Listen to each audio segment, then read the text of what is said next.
And welcome back to another episode of The Water Guy Unfiltered. I'm Paul, the Water Guy. I am Ethan, the audio guy. And the two of us are here for what looks to be episode 45. This is the big 4-5. That's crazy. 45 hours of non-stop different messages. Yeah. It's been fun. It's been fun. That's a lot. What are we going to do when we hit 100? You know, I'll probably retire. Yeah? No, I'm kidding. I can't retire. Not now. Definitely not now. Yeah, that's why. If anybody is listening and you're wondering, hey, you haven't posted in a while. Like a month? Yeah, it's been a month. There was some stupid stuff that happened. I had a headache for 2 weeks straight. Then they started digging into trying to figure out what that was all about. Well, let's just say it ended up with MRIs and CT scans and all sorts of other crazy stuff that turned into nothing. So we still don't know what it was, but I had so many deep tissue adjustments and massages that I was just literally, it felt like I was in a car accident. Jeez. Nuts. I went to a chiropractor twice just out of desperation. Nothing fixed it. It just started to go away on its own. So episode 45, we're going to treasure it because it may be one of those. You just never know. Mm-hmm. But it made you appreciate everything because there is nothing worse than having a freaking headache for 2 weeks. Yeah. But it was only on one side, not on both. So I don't know if that made it better or worse. And then last week, we were all set to record. Mm-hmm. And my wife tweaked her back at the gym. And she'd never tweaked her back before, and she's not rugged like we are. So she called literally like almost like screaming, crying, and couldn't even walk. So I had to go rent one of those walkers for her because she couldn't get out of bed and get to the bathroom. She tweaked it pretty bad. But I told her, I'm like, it'll be fine. Just give it 3-4 days. And she was mad because she says, I just broke my spine. I'm like, no, you didn't break your spine. Trust me. You didn't. Yeah, you'd know it if you broke your spine. Yep. So she's fine, and it's been a week. Good. So we're back on schedule. Hopefully we are all rugged and through the woods. And it was such a good episode that we wanted it to be perfect. Mm-hmm. So this one we're going to call Radon and Her Nasty Daughters. Her nasty daughters. Yes. How do we determine that Radon is a she? Well, it's the mother of other things. So it's got to be a female. Yeah. Yeah. That makes a sense. woman. Oh, yes, a woman. But anyway, I'm sure. So radon is such an interesting one that we were not really. Let's just back up here. Yeah. So, like we have said in other episodes, we're one office of like 12 for the dealership that we're a part of. Mm-hmm. And the Raleigh office, they've done a significant amount of radon remediation or radon mitigation systems.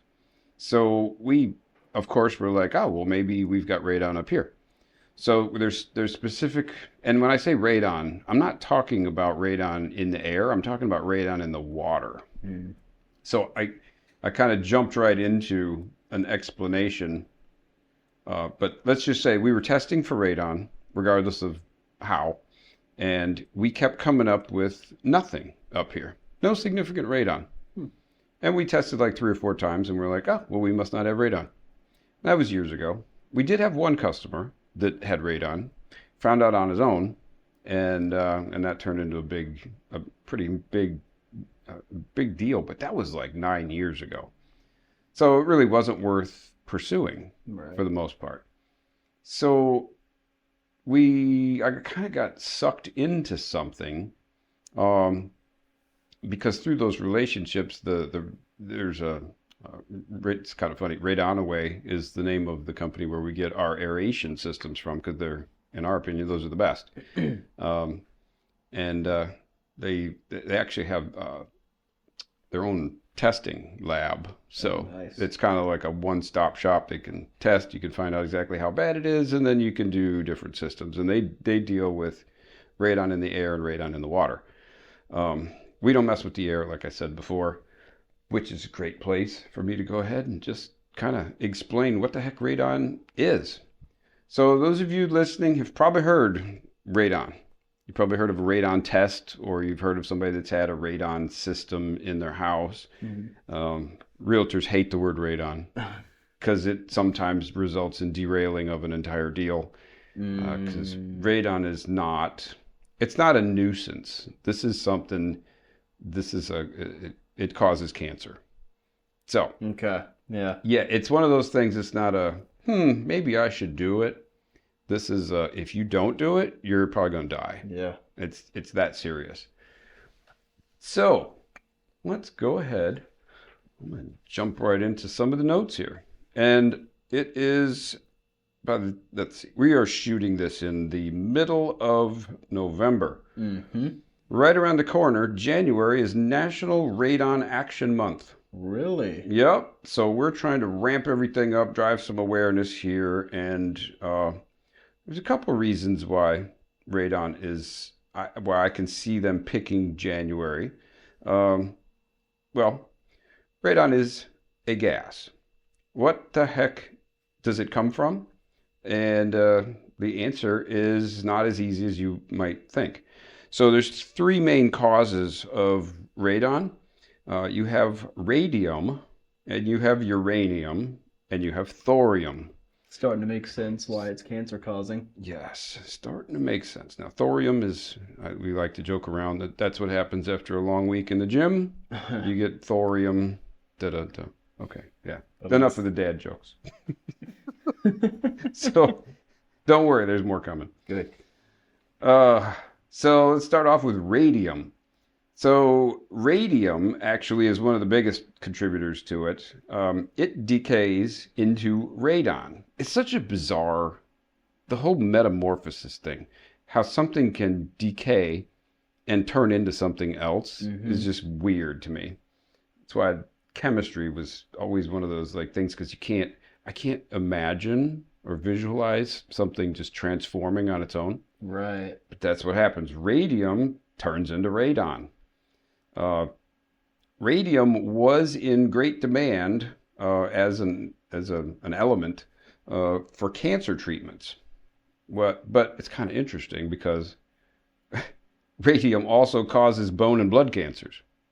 So they're double-edged sword. Yes, it's a double-edged sword. It's it gives you cancers, and it's good for cancer treatments.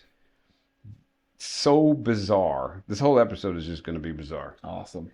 So, back in 1900, radon was discovered by Friedrich Ernst Dorn, who was actually studying the decay of radium, and that's how it was pretty much that's how it was discovered. And originally, it was named niton, Niton, after the Latin word for shining. It's been known as radon ever since 1923. So, don't know exactly what happened, but they decided that they wanted to call it something different, so now it's radon. It was thought, because it had similar properties to or came from radium, that it was maybe going to have some similar curative properties. Okay. So basically, radon was a sort of a poor man's radium. That's what it was looked at way back then.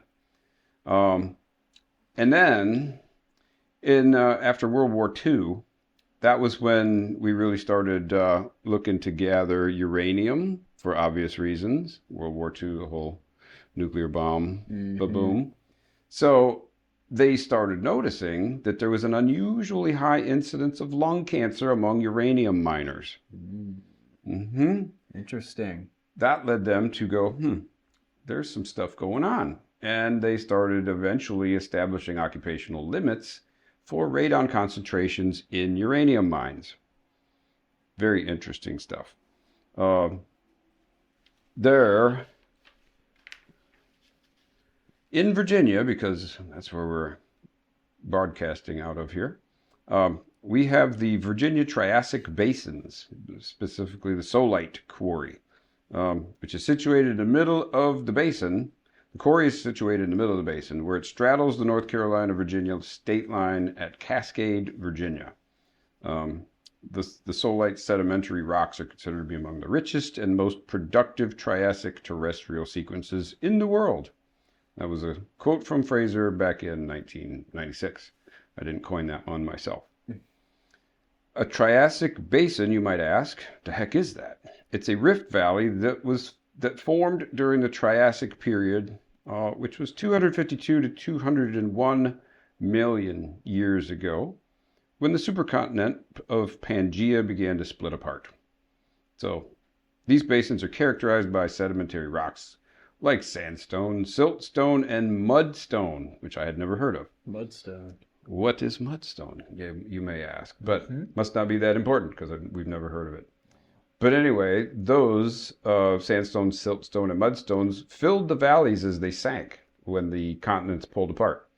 And they're often found between harder, older igneous and metamorphic rocks, which contributes to the distinct topography of the region, like steep escarpments. Ooh, that was brutal. A lot of big words, man. It's a lot of big words. That was like $1 million description right there. But that is apparently where there's a lot of radium contribution. So I said radium, and then uranium is another one. So uranium,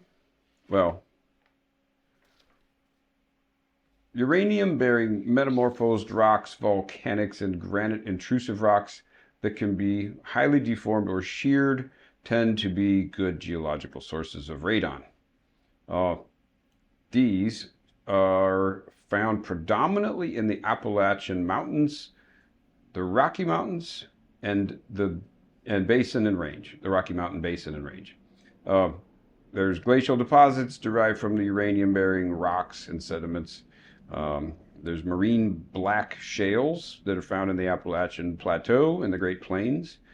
Great Plains, that's out there in the middle of the country. It's so bizarre that this stuff, marine black shale. Marine is ocean, but it's in the middle of the U.S. Bizarre. Anyway, that was me. I was going, why is that?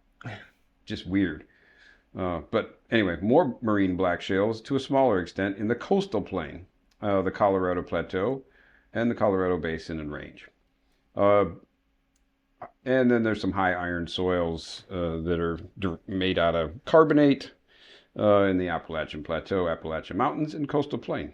A lot of those sound real familiar. Appalachians, they go up, they go from Georgia to Maine. To Maine. Yeah, that is the Appalachian Trail.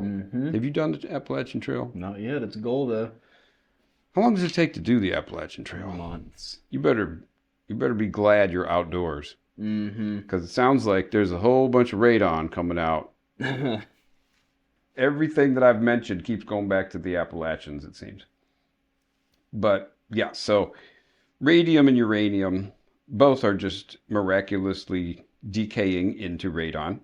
Thorium, I don't really have any specific notes on that. It doesn't seem to be anything notable, but it basically is, you've got those three things. They're breaking down into radon. Radon is a gas. And I was wrapping my head around this for the longest time. I'm like, okay, so it's a gas. I get that. So everybody pretty much since the 80s has been kind of concerned with radon. Now, back in the 80s, they were really just starting to, scratch the surface on this stuff. But most folks have never even heard of radon being in the water. It's all radon in the air. So that's the most common thing. Now, I was actually from the Midwest, so I was outside Chicago, and we did have a significant number of houses that had radon systems. And I never really understood what that was. Somebody was like, oh, it's just gas from coming under the earth that comes up through your house, and it makes you get cancer. So I was like, okay, cool. Well, I'm glad you got a system for that. So it can come through the earth because it comes out of all those things that we just talked about, like basically granite for the most part, just stones and rocks and stuff like that, comes out And as gases do, it tends to go up through the soils and find its way out. Well, if you have a crawl space, you just got dirt underneath your house. Yep. So that's a no-brainer. It's going to come right up through the dirt. It's going to come right up through your floorboards, and it's going to get right into your house. You would think that you would be safe if you were to pour concrete instead of having a dirt crawl space. That's immediately where my mind went. Yep, because you're thinking, just pour some concrete, keep it from coming up. It goes through the concrete. Yeah. So goes through the concrete, and that's why we had a lot of houses that I can remember in outside Chicago with basements that still had the radon mitigation systems. But that's because the gases were coming up into the air, into the environment of the house itself. And this sparked a whole bunch of debate of, okay, we've kind of figured out that radon is bad. How bad is bad? Right. Like, how much does it take to mess you up? And they have determined, well, the number that you want to stay below is 4 in the United States is 4 picocuries per liter. You're probably thinking, well, why the heck did he say in the United States? Wouldn't it be the same number no matter where you are in the world? Yes and no. Very interesting. Mm-hmm. So, before we talk about the 4, and this is in air, I first have to tell you how this is measured. So this is going to get a little weird, but I tried to. What? A little sciencey. Little sciencey, yep. Yeah. And I'm going to go ahead and I'm going to break this down and make this science fun. All right. So, in Europe and areas that use the metric system and the WHO, the World Health Organization, they use a scale called the becquerels. I'm probably pronouncing that terribly. Sorry, this is a French guy. But that's who came up with this. Becquerels. And basically their unit of measurement everywhere else but the United States is becquerels per cubic meter. So just know, it's kind of like we use meters over in Europe and we use feet over here for distance. Yep. It's kind of the same goofy thing. Just metric system and then the US. So in the United States, we use due to federal law, it's not because we just don't like the French name, they decided to make this federal law that says that we use picocuries per liter. Picocurie, well, that originated way back Madame Curie, the scientist that was all studying all the radioactive and stuff like that. Madame Curie came up with this scale, and let's see here, a picocurie is 1/trillionth of a curie. Crystal clear, right? Yeah.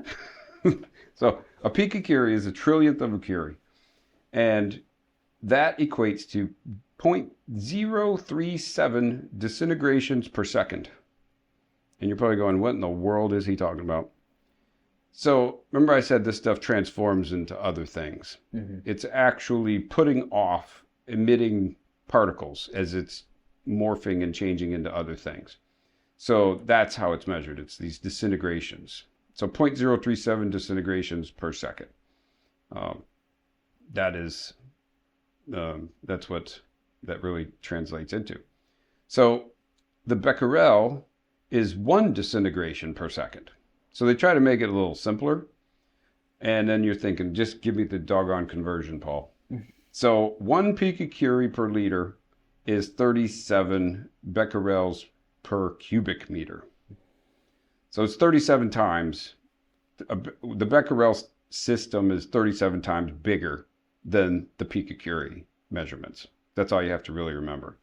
And if you go over to Europe, just remember that what over here, 4 picocuries per liter is bad. So 4 times 37 over there is also bad. It's the same number. Did I make it simple? Yeah. Okay, cool. Yeah. All right. Well, let's throw another little curveball at you. Oh, boy. Some places don't talk about becquerels or picocuries. they talk about something called working levels. Mm. Yeah, this one is crazy because instead of using the uh, the, the decay coming directly from the radon, they are measuring the radiation coming from the radon decay products. Basically, they're measuring what the stuff is breaking down into. Mm. Yeah, it's not like an exact thing, but I'm not going to spend a lot of time on that because that's a very hard thing to find out there. But if you hear about radon working levels, 0.02 working levels is approximately the same as the 4 picocuries per liter.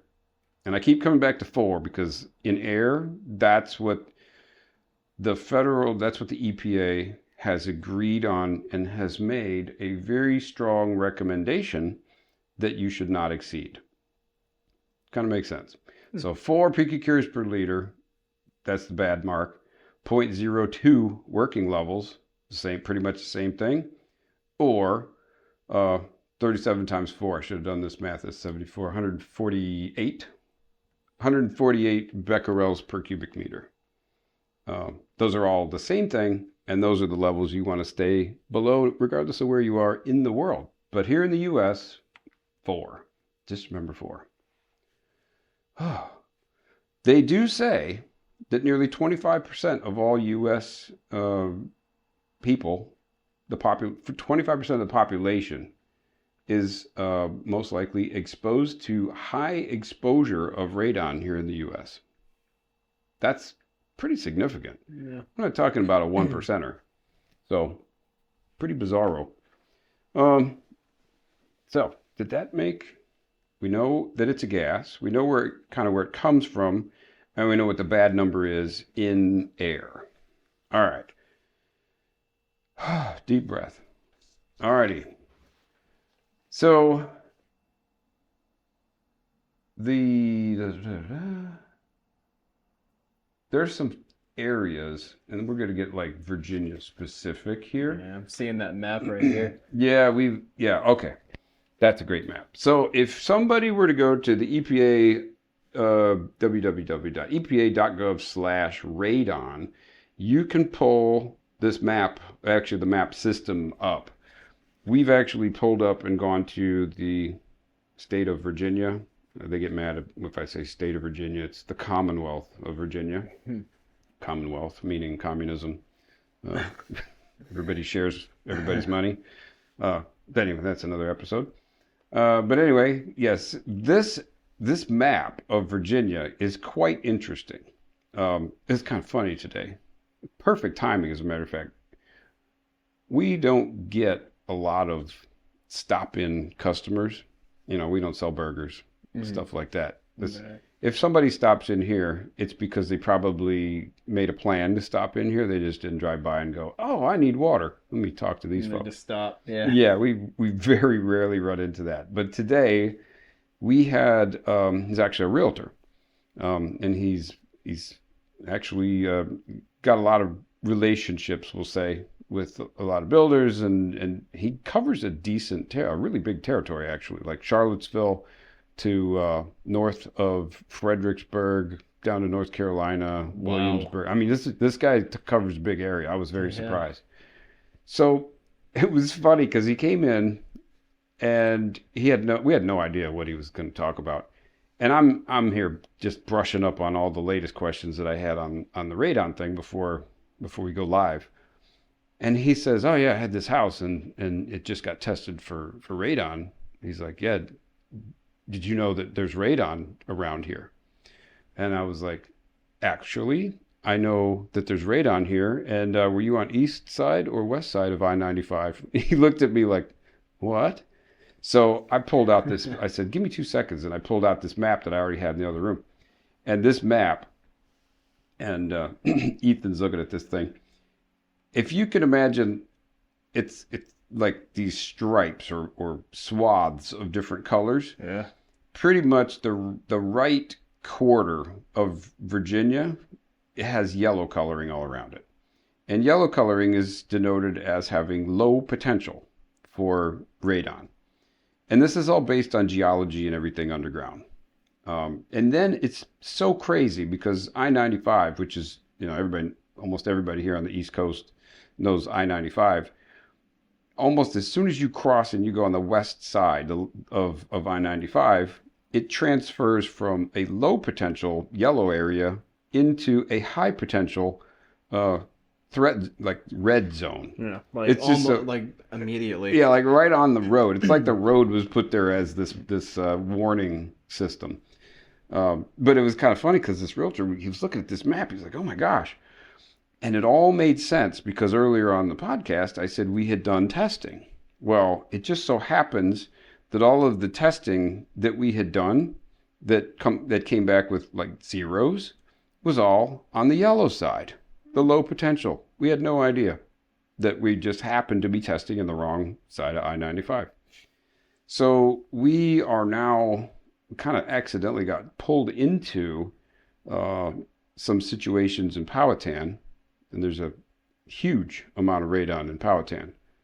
Yeah, he was looking at me like, "Oh no," because I asked him earlier. I was like, "Where is it that you live?" And he said Powhatan.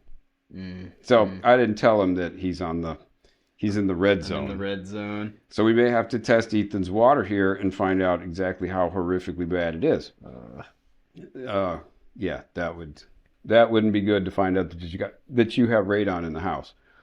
But this map was pretty enlightening, and if nothing else, what we all agreed on was that, hey, you might be fine on radon, but it's about $100 to get tested for radon in the water. You definitely want to know. No, It's worth $100. Okay, it's definitely worth $100. I'll tell you. I digress a little bit. I had to get the MRI on my head. Mm-hmm. I know now that health care in this country is definitely needs work. We'll just put it that way. Yeah. And that is something universal we can all agree on, because I had a 6-minute picture taken of my head. The retail value, $7,500 for this picture. But I got the special discounted rate. I only had to pay $2,400 out of my own pocket. Wow. Yeah. Then I get another bill. A heavily discounted, somebody had to read this picture. I got hit for another $160 for the 3 seconds that the guy spent to go, yeah, it looks good. You got the picture taking fee, you got the picture reading fee. Yes. Yes. All that to find out that he's like, yeah, we don't see anything. So I'm like, wonderful. I've just wasted $2,600 to know nothing. And I only bring that up because $100 to spend on a radon test is a small price to pay to protect your health. Because when we think we may have an aneurysm in your head, you're willing to drop thousands of dollars. Yeah. But a lot of people are like, I don't want to spend $100 for radon. You're going to want to spend $100 on radon by the time we get to the end of this episode. Yeah. I guarantee you. So if you don't believe me, EPA.gov/radon, find your state. It's a pretty bizarre, cool color-coded map. And you will be able to get at least some indicator of if you're in a low potential area or if you're in a high potential area. And we'll talk about it after the break. But even if you're in a low potential area, that doesn't necessarily mean that you are free and clear. Right. The safe answer, just get tested. Yep. Yeah, we'll cover some of those details right after the break here. But don't go away. We can't have music. Okay. We can't have music during the breaks anymore because the copyright police caught up with us. Got slapped in the hand. Got punched in the kidneys, more like it. So we had to take down some episodes and we have to sanitize them a bit. Yeah. So anyway, if you're wondering what happened to some of the episodes, that's what happened. We tried to have fun and entertain with things that are so old that didn't even think they were copyrights anymore. But apparently they're there way after the artists are not around. So come back after a minute of break where we have to get a new fresh cup of coffee and a new breath of air. We'll be back.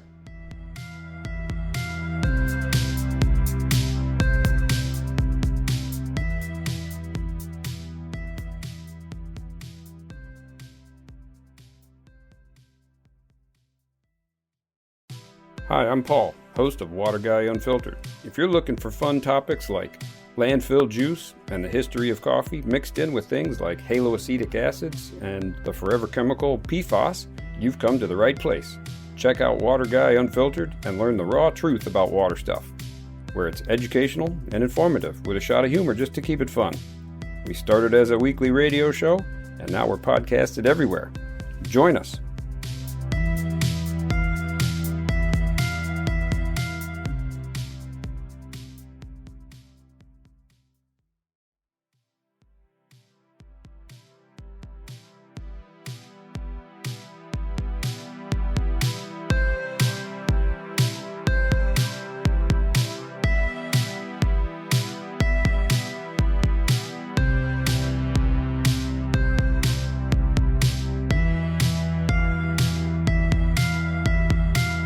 And welcome back. We are recharged, and Ethan is friggin' terrified of what his own water is going to be like. So we had to go dig up a radon test, and we'll get that done and give everybody the update on the next podcast. Yeah.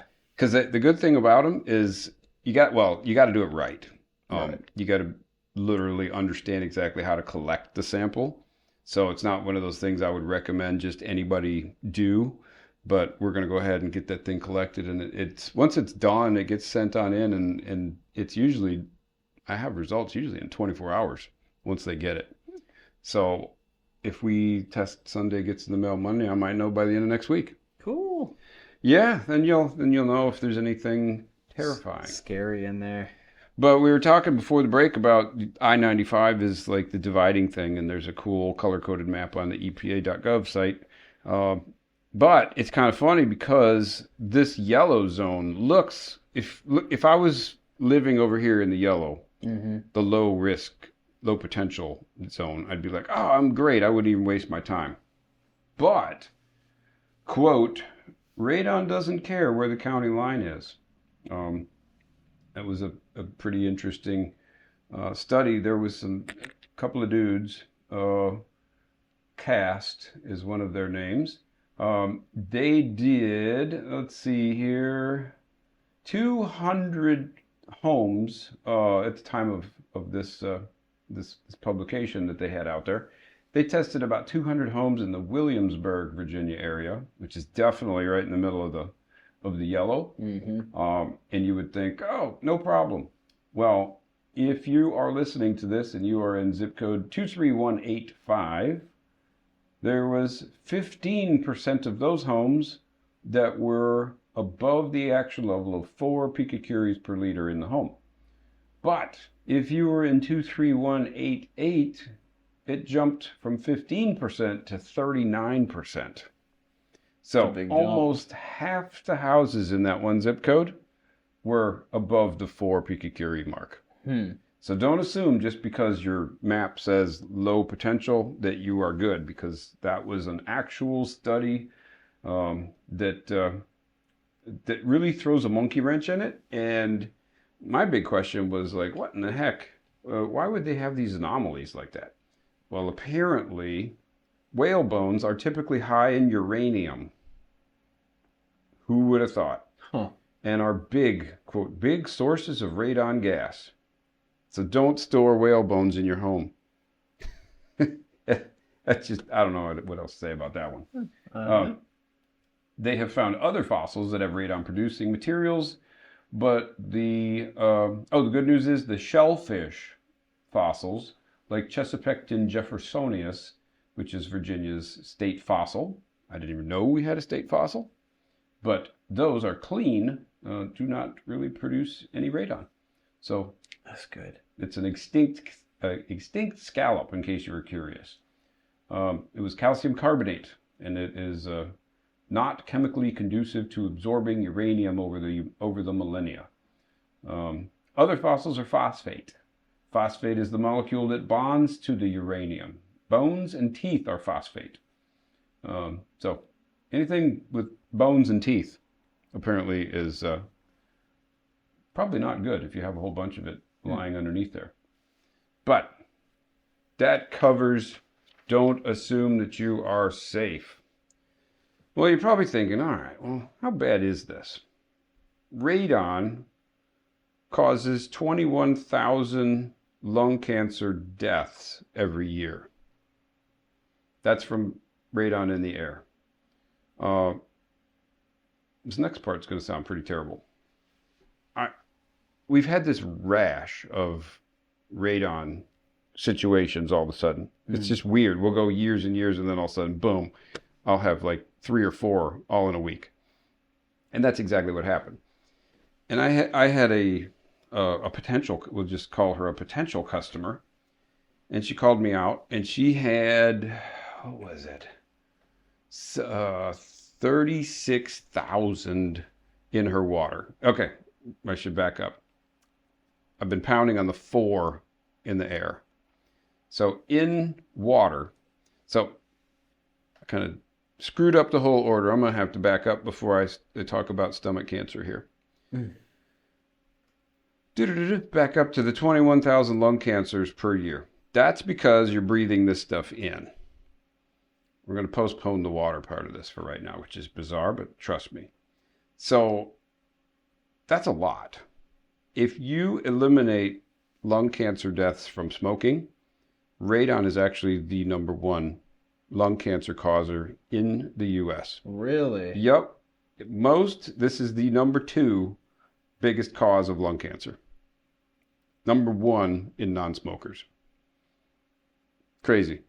Huh. So, of course, when it's mixed, it's a whole different reaction, and they have a real hard time trying to figure out which one actually knocked you out. Right. So, anyway, so it's bad if it's in your lungs.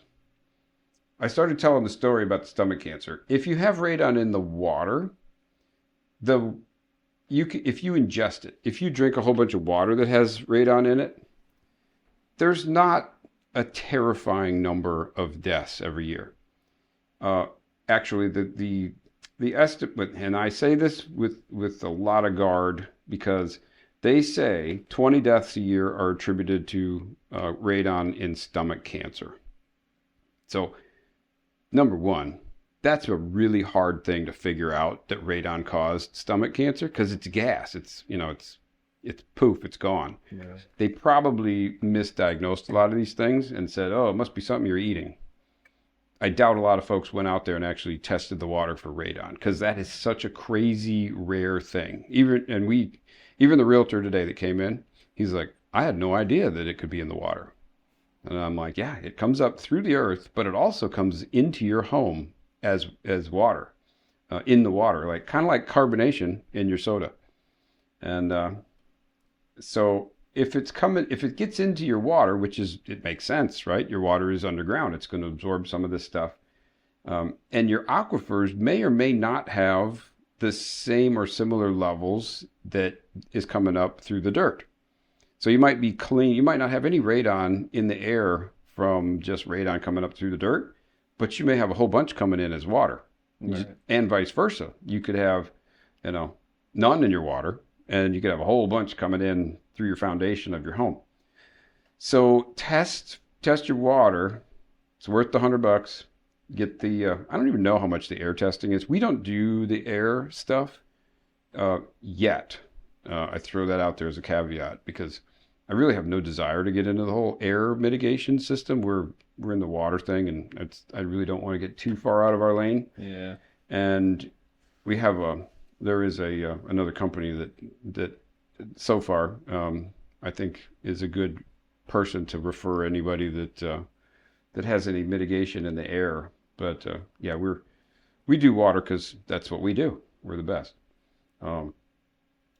So the stomach cancer thing, 20 deaths a year. Now, of course, I was like, maybe those are misdiagnosed. How many people in the whole country die of stomach cancer every year? 11,000. So I'm thinking only 20 in those 11,000. Probably a lot of misdiagnosis, but let's just assume that it's accurate.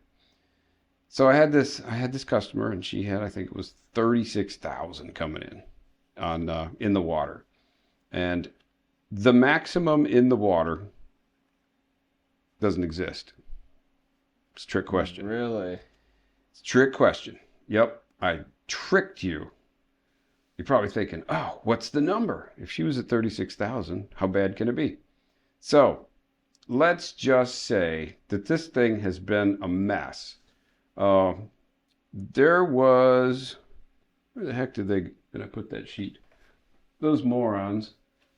Well, yeah, I call them morons. Anyway, I shouldn't do that.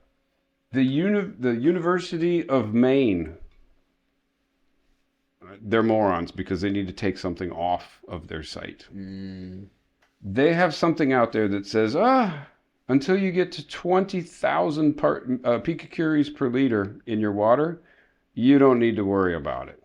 20,000. So and I know this because I actually had another customer from kind of a far away area had a radon system break down, and they saw the cost of fixing it because it had an electrical malfunction, and it's out of warranty. It's an older system. But anyway, long story short, they were like, oh, should I even mess around fixing it? And their levels were about 5,000, something like that. And this is a perfect example. Do not just jump on information off the internet and think that it's entirely accurate, right? Because her and her husband were mulling over the cost of the repair, and it was pretty significant. They needed a whole control panel, which is an electronic thing, and a whole bunch of other stuff. So you're looking at a significant amount of money to go ahead and fix this thing, and they were like, well, rightfully so. Is it really worth fixing it? And then they find this thing from the University of Maine that says, well, 20,000 or less, you're good. And they're at about 5,000. So she's like, well, I really don't want to, Christmas is coming. I'm speculating, but, holidays are coming. Nobody wants to spend $1,500 that they don't have to spend. Right.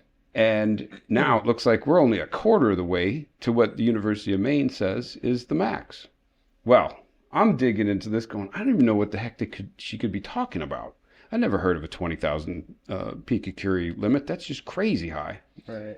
Turns out that was an article that was written by a student or a grad student back in 1983. And it was revised, you're going to love this, 1986. So 3 years later. Her husband had pulled information. And that's what irritates me. I'm not irritated at her at all. I'm irritated that information like this that could actually hurt people hasn't been pulled out of circulation, or at least redacted or edited. Right. Because they're thinking 20,000 is a safe number. So, and they got 5. I'm not going to spend the money. That's, we were being overly cautious. Well, the reality is that back in 2000, let's see, this document, the radionuclides rule of June 2001. This is the only thing that the EPA has put out there regarding limits on radionuclides. And the funny thing was, I pulled this up thinking, wonderful. This is going to spell it out exactly what the number is in water that she's got to try to stay below. They don't mention... just for emphasis, I'm smacking this page down. I'm so pissed off. They don't mention radon at all. They dance all around it. They talk, yes, regulated contaminants, beta photon emitters, gross alpha particles, combined radium, uranium. That's it. They didn't talk about radon purposely. So, oh yeah, now you got me going. So let's get into what in the heck happened. In 2001, we still don't have any direction, no numbers. EPA is supposed to be all over this stuff. Right. It's been 25 years, and they haven't come up with a number yet. So they never fully finished the radon water rule. So if you're digging up stuff that's out there, it's because it's really nobody's fault other than the fact that nobody's actually finished it. Well, I have some inside sources that are telling me that it is close to being wrapped up. And let's just say, hopefully soon. But here's the timeline. 1991, EPA proposed the radon in drinking water rule as part of the radionuclides revisions. Then they proposed in 1999, they proposed a radon in drinking water rule with a maximum contaminant level of 300 picocuries per liter. Now, 300. Remember, this lady had 5,000. Right. So, that's kind of crazy. In the year 2000, which is that one I just was reading off, the official EPA pamphlet that I printed, EPA finalizes standards for radium, uranium, gross alpha, beta, and photon. But even says right on here, radon is explicitly left out of that final radionuclides rule. Radon is mentioned only as being excluded from the gross alpha standard. Just, it's kind of messed up. And here we are 25 years later. There is still no enforceable federal MCL, maximum contaminant level, for radon in drinking water. The 300, so 300 picocuries that was the proposed max. Then they have a 4,000 picocurie per liter max for basically like community municipal water sources. So they give them a lot more leeway. Either way, if the max is 4,000 and you've got 5,000, you're over the max by 25%, right, no matter how you want to look at this thing. So that's why I get so irritated, pissed off at like University of Maine, and I've already mentioned Virginia Tech. Sometimes they just need to just clean some stuff up, fix what's broken. But here we are, nothing, absolutely nothing out there. And for the record, if you're in Maine listening to this freaking out, Maine has 4,000 listed as their max right now. So most states, I will tell you, most states are somewhere between 2,000 and 4,000 as a max. So if you're getting test results of radon in your water that are over 4,000, no matter what, you should fix that. And even if you're over 2,000, I still think that's a significant number that you really need to get dug into.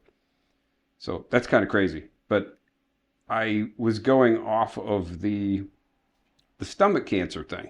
That's where I kind of went sidetracked back into how the regulations haven't caught up with this thing, really. So 20 deaths a year were attributed to radon. Like they said, that's how many. If we had to really define it, that's the number. So this lady had 36,000. 36,000. Yeah, wow. That's 9 times more than the max, no matter how you want to look at it. And I hope she does something. I really do. And I've reached out to her many times and she hasn't responded back. I know she's busy. But her exact words to me were, well, 20 people a year isn't that many. I'm not really worried about that. So I shouldn't giggle or laugh about it. But there's an expert that I kind of go with. I told him that story because I just was like, you wouldn't believe it. This lady that has 36,000 wasn't concerned because 20 deaths a year wasn't enough. She felt that basically the odds were in her favor. And he was like, oh my gosh. He's like, I bet it was pretty important to those 20 people. And I was like, point made. So you don't want to be one of those 20. And the 20 may not even be an accurate number. 11,000 people a year die from stomach cancer. And we really don't know 100% what caused it. We do know that 25% of America seems to have radon problems over recommended limits. And I promised you that before we get to the end of this, you're definitely not going to want to just ignore radon. And, you know, I ignored it for the longest time. Like, doesn't seem to impact me in the least. Okay. So before I get everybody terrified, if you are on a community, like a municipal water supply, you are most likely safe. Don't panic. Don't freak out. And I say that because radon's gas and it's in the water. Typically, when it comes out if it's been in a well or some sort of groundwater situation. Most municipal water comes from surface water. Mm-hmm. You got reservoirs, you got rivers, you got lakes. Those naturally get rid of the radon to the environment before it even gets to you. So don't freak out if you're on city water. I even told the realtor this. I was like, good rule of thumb is no matter if you have well or city water, you need to get radon tested in the air in your home. But if you're on city water, you're safe for the most part. I mean, I can't 100% guarantee that, but I would say 99% sure that you're safe. If you have a well, it's well worth the $100 to go ahead and get your water tested for this. So, and you're probably thinking, well, what do I do about this?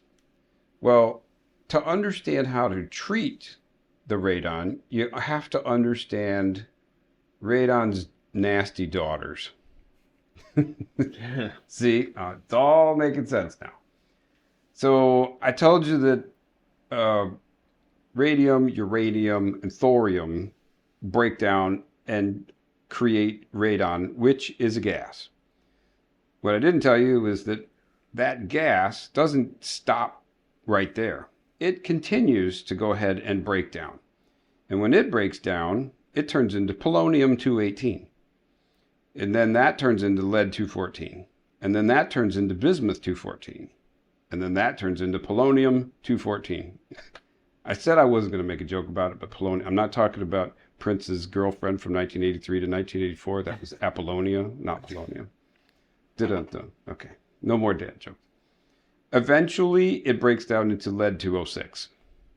So this stuff continues to decay into other things that turn into other things and other things. The bad thing is the gas isn't the problem. When you're breathing, okay, let me back it up again. Drink it into your stomach. Let's just say that's not something that ideally you want to do. But it's not, I mean, the sheer numbers show that it's not as much the risk to stomach cancers as it is to the lungs. So why is it a problem in the lungs? Well, when you breathe radon gas in, you breathe it in, it's a gas, and then you exhale, right? Mm-hmm. Seems simple. But when you breathe in and you breathe out, you're not 100% purging your lungs of everything that's in there. You're probably getting, I think, 70% best case is fresh every single time, which means you've got some stagnant air in there. Well, if that stagnant air has radon, and that radon decides to go boop and turn into some polonium-218, for example, that little particle is sticky. And it's going to stick to the tissues of your lungs. Like a little, what are those things that stick to your legs when you walk through the field? Those burrs. damn burrs. Yeah. Yes. If you've ever had burrs, you know exactly what I'm talking about. But this stuff sticks like a burr, and then it continues to emit alpha, beta, and gamma radiation. That's what causes the cancer.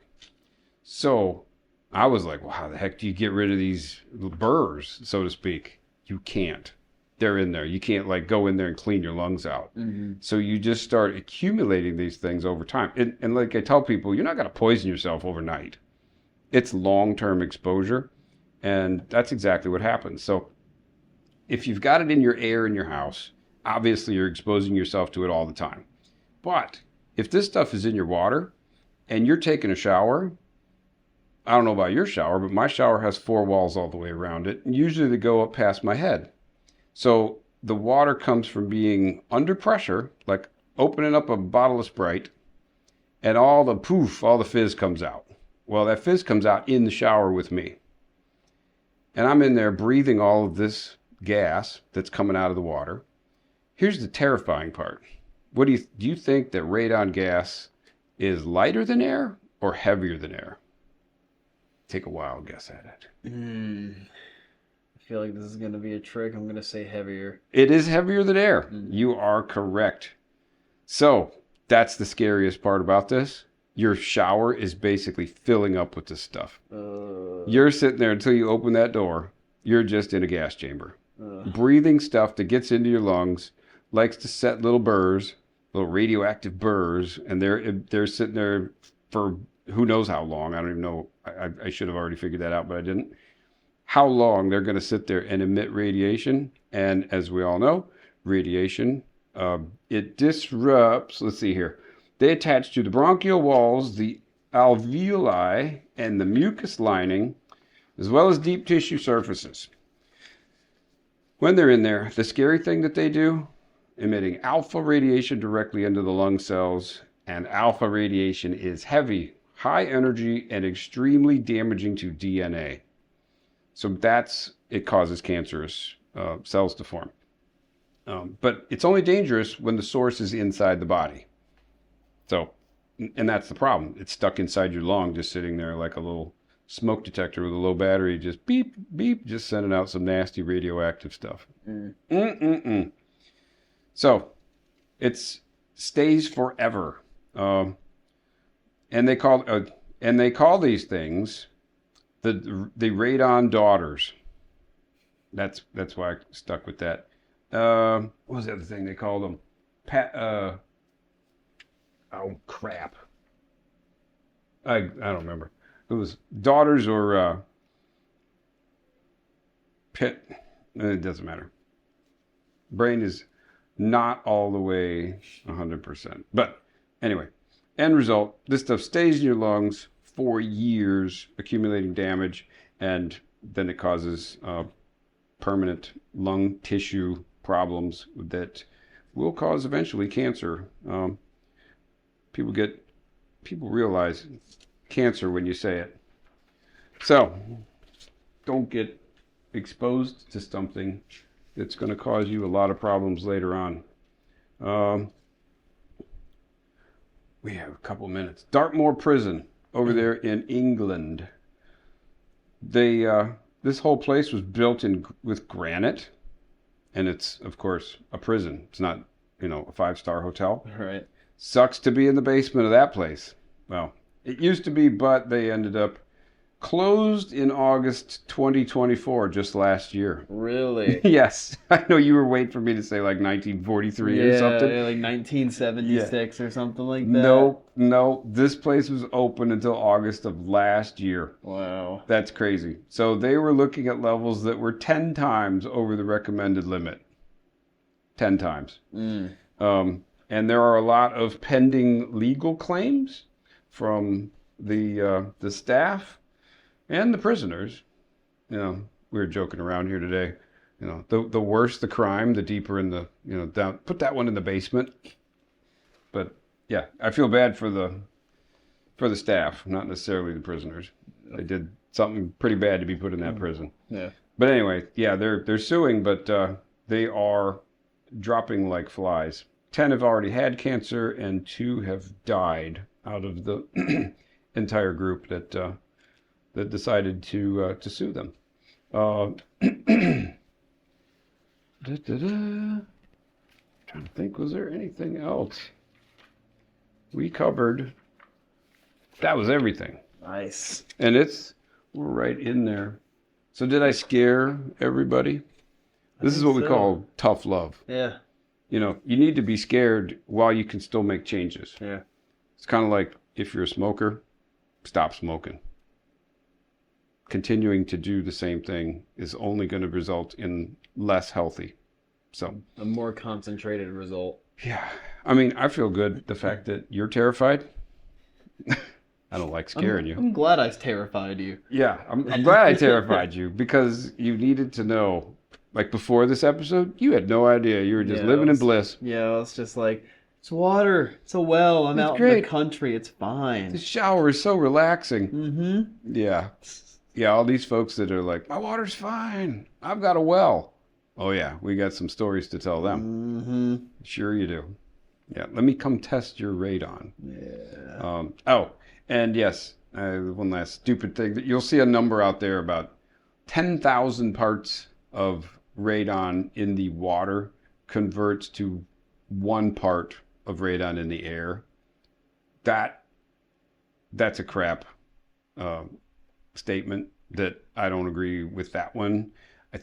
Overall, in the entire house, it's probably accurate, But when you're in the shower, you are way dosing yourself higher than 1 in 10,000, especially with a gas that's heavier than air. I would highly doubt that they did the test in the shower. So, which is actually kind of a good, maybe I'll reach out and see if I can get a test of somebody that wants to sacrifice themselves to have the radon measured in the shower with them. What do you think? Think I'll be able to find somebody in Powhatan? Yeah, probably. Probably. Yeah. But got some wild people out there. Yeah, wild people. And this whole journey started because I got a call, of all people, a buyer of a house called up and he was like, hey, I'm moving in from out of the area. I had the seller do a radon test. It was a beautiful house, multi-million-dollar house. Yeah. Seller had been in this house for almost 10 years and had no idea that the entire 10 years he's been exposed to high levels of radon. Yes.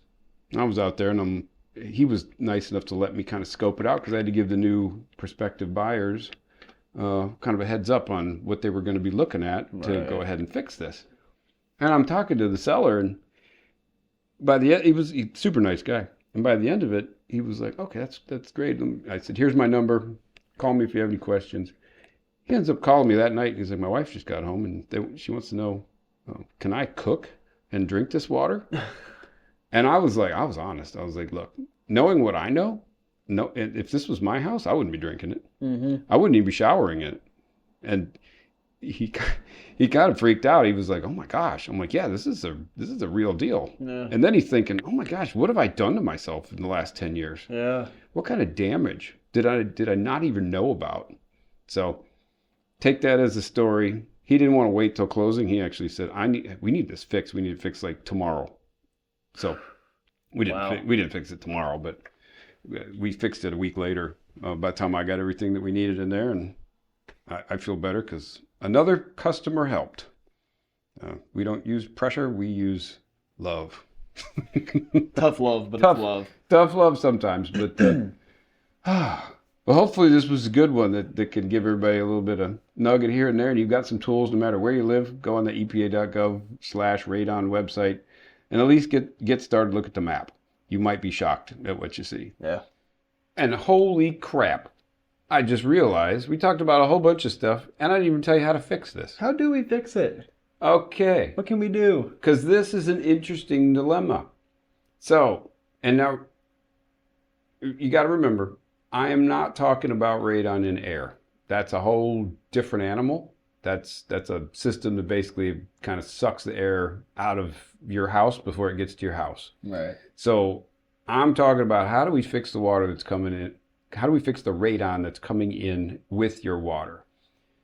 And the real answer, and this is where it gets real dirty and kind of irritates the shit out of me when you're looking online, because you'll see things out there and there's pretty much 3 systems out there that can go ahead and take care of radon. And really there's only 2, but one of them is it's just a weird system, so I give it its own category. So the first one is treating it with activated carbon. So carbon is great for adsorbing gases, and it's been proven effective for limited levels of radon. So that's where I get pissed off, because there's folks out there that think, oh, you can go, because there's some stuff out there on the internet that says, yeah, use carbon up to 10,000 picocuries. Well, here's the problem.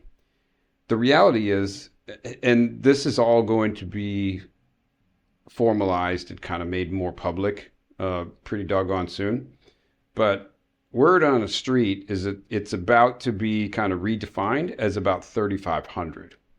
So if you're 3,500 or less, carbon is an option. You don't want to just go ahead and use carbon. Now, carbon is the cheapest way to fix this.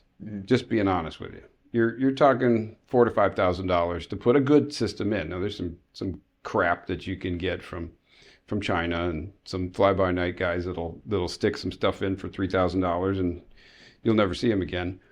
But the problem is, well, here's how a carbon system would work. You would have what's called a lead lag setup, water from your house gets treated, goes through a softener or whatever you've got to make sure you're pulling all the iron and ideally hardness and stuff like that out of it.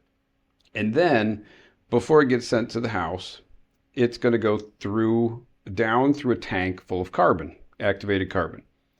This tank is not going to fluff itself up. It's not going to backwash. It's just a passive downflow tank.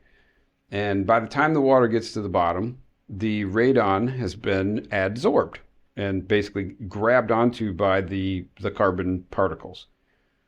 And then water comes out, basically goes down all the way to the bottom, comes up through a tube in the middle, and it exits this tank. And then it goes into another tank that is identical. So it also goes down through this bed of carbon and up through the tube. Now the theory is, with lead lag, that you want the lead tank, the first one, to do all the work. The second one is there because you can't play around with this stuff and you need a backup plan. And if you don't monitor the removal of the first one, then you're going to hopefully be able to capture whatever gets through it in the second tank.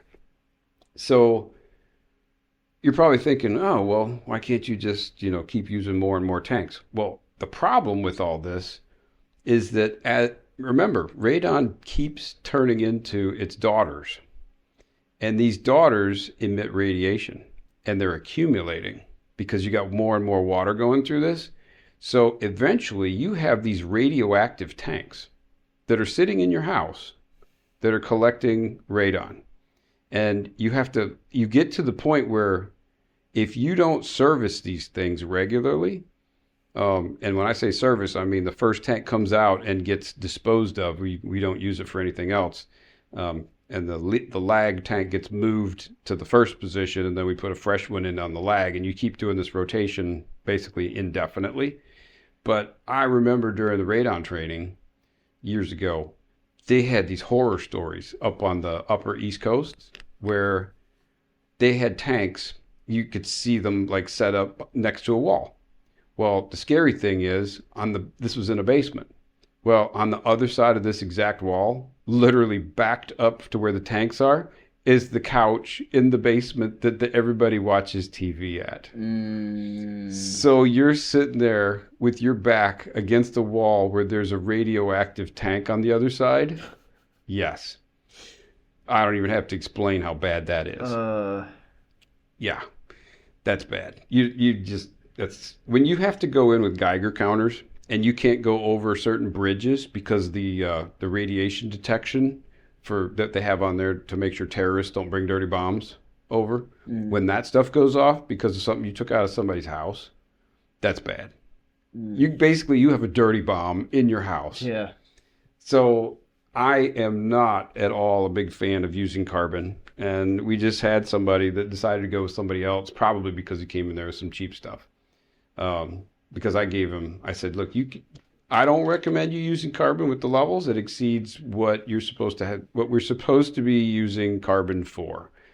I'll do it, but I'm definitely going to be noting it in here that, this is not the ideal solution for it. And you have to do maintenance. Otherwise you're going to be creating a hazardous radioactive situation down the road. So anyway,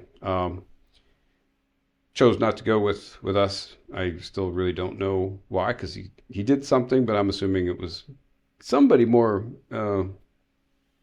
budget friendly that probably isn't as concerned about down the road as we are in taking care of this. So you get what you pay for. You get what you pay for down the road. But anyway, yeah, that one you could use carbon.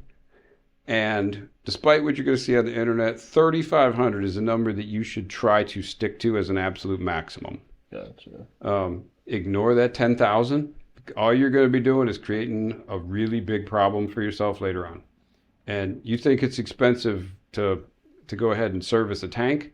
You wait until the whole hazmat team has to come in there and wrap that thing with a lead blanket to pull it out and take it to a special landfill. Yeah, that's really going to be... That's going to be catastrophic on the budget. So the much better way to deal with radon is kind of like what they do in nature, is to just aerate it. Basically, like in a river, it gets, moves along on the river, exposed to the air, and it naturally off-gasses the radon. Well, there's a system that I am not a fan of. I don't want to say the name of it, the brand, but basically it involves they run a low voltage line over to your house and power from your house to your well. So basically they run like a landscape lighting type line. Mm-hmm. So it's not very deep. It's only like the cable guy, it's like an inch down below the surface. You're probably going to hit it with the mower. Right. If you're not too terribly careful. But a low voltage power supply, and then it goes over to the well, and they cut a hole in the side of the well, the piece that sticks up, and long story short, it's a compressor, and it's putting air down in your well into a tube with basically a bubbler, and it's basically bubbling your well. So I think that's a horrible way to do it. It's not 100% effective. You're bubbling and aerating the water that's actually in the column of the well, but if you start running your water and it starts drawing, makeup water back into the well, you're not really getting treatment. It's potentially exposing untreated water into your home. You're definitely not going to have as good test results. Yes, so the aeration of the well itself is not a good idea. I don't think it's going to give you nearly the quality results that you're looking for. It's better than nothing, but it's definitely not the way that I would go, especially if you have things in your well like manganese or iron, stuff like that. If you start oxidizing your well itself, you're going to deal with a whole bunch of problems because it's going to turn your well into a big pile of mud.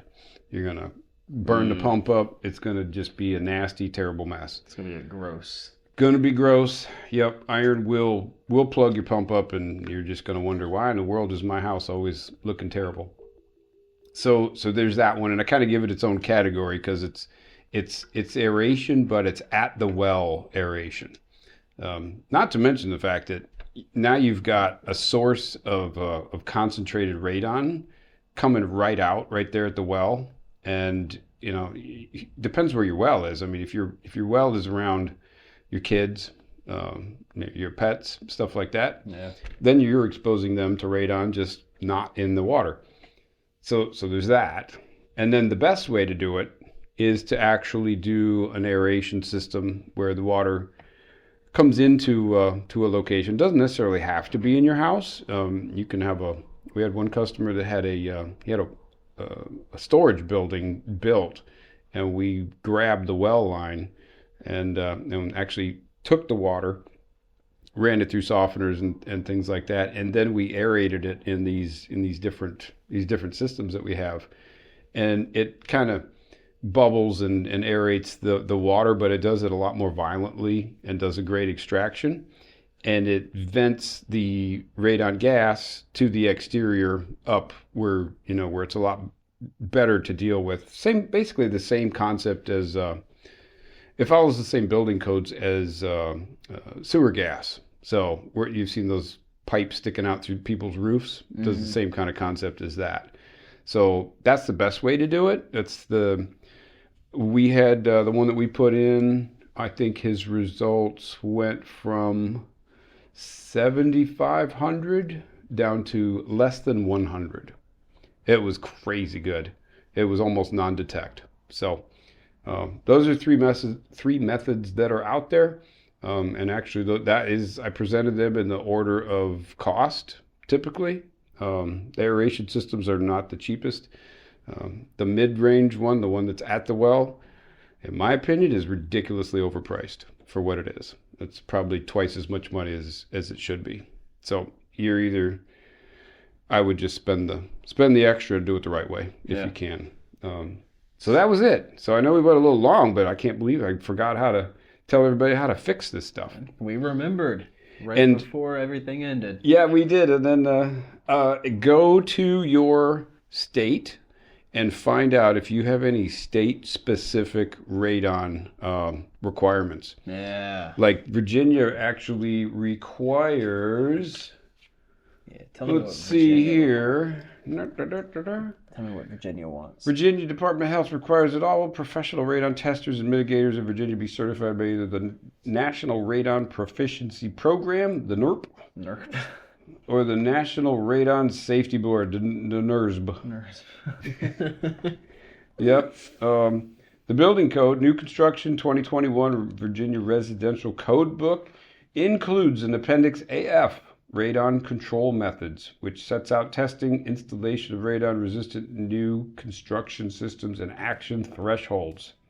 So, look it up. There is some real info. There's a lot of bad info on the internet, but there's some good stuff.